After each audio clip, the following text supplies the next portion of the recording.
News Channel 5 at 6 is brought to you by Mr. Hero. Get a 7-inch all-natural Angus Steak Americano meal for only $5.99. Live, always investigating, always on your side. News Channel 5 starts now. There's an awful lot of roads that are in poor condition now. A national streets expert weighs in on Cleveland roads. It's all part of a 6-month-long News Channel 5 investigation into our streets system. Our investigation reveals a lot about how roads get paved here in Cleveland. 5-year site investigator Jonathan Walsh has been digging through the data for us. And Jonathan, what you found is eye-opening but also troubling. Yeah, there are so many people who are affected by this. I mean, think about all the people who live, work, and play here in Cleveland on streets just like this one. Now, there was a study done that grades all of the roads in Cleveland. It's still being used today, but guess what? It's way out of date. It's like a cradle. You have to, you make your way through the holes. Phyllis Jackson pointed out dips here, bumps there on East 71st Street. She's lived there for the past 50 years. She questions the system of resurfacing Cleveland streets. Does it seem to be working? No, it's not.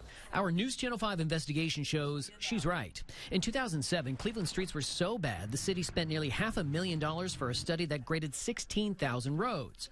The problem is that list is still being used today. Working off a list that's many years old really does not help. I visited with Larry Galehouse, who is the founder of Michigan State University's National Center for Pavement Preservation. He helps communities nationwide with keeping streets in good shape. And after I showed him our worst streets, there's an awful lot of roads that are in poor condition now.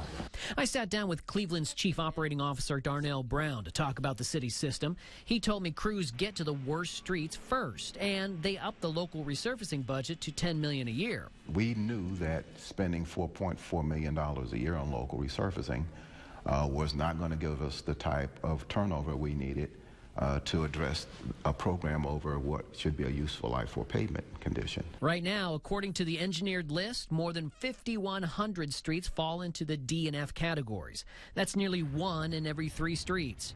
Our investigation found the city's mission was not followed. I'm a firm believer in best practices. This is a best practice. We cannot afford to continue to build and use the worst first philosophy.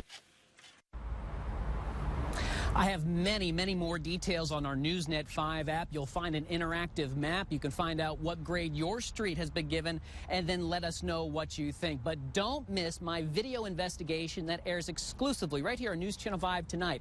It's called Broken Roads, Broken Systems. I dive deep into the problems facing our resurfacing projects, and some of these details are going to make you shake your head. Again, that's live tonight at 11 o'clock only right here on News Channel 5. Reporting